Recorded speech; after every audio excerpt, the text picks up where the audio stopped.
Okay, so nandito kami ngayon sa National Bookstore. Meron silang promo ng 1 peso books. Pero, kailangan mong bumili ng isang 99 peso na book para makakuha ng 1 peso book. So, tinanong ko kung alin dito yung 99 pesos. So, ito kasi yung gusto ko dahil grade 3 na si Jetro.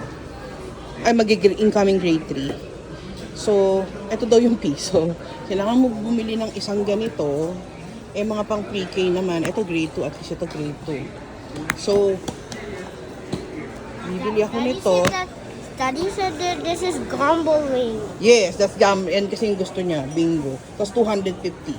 Dito na ako. Ito yung bibilin ko na 99 pesos. At least ito pang grade, ay hindi pala yan. Ito pala. Grade 2. Oops. Oh, can you get it please? Thank you.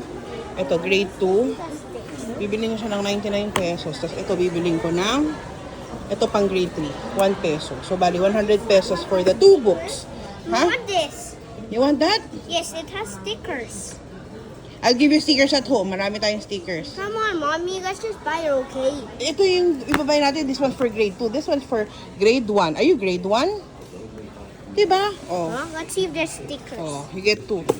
So, yun lang. Kung kayo gusto nyong ma-unplug yung kids nyo sa mga iPad, ito.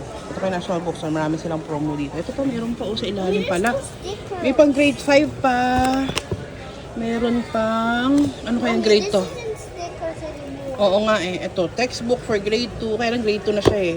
Tsaka yung lessons nila sa school, kahit grade 2 sila, parang pang grade 3 na. Parang 1 grade higher. So yun, punta lang kayo dito. National Bookstore. Ito, kukunin ko na. Bye! Proof 100 talaga siya.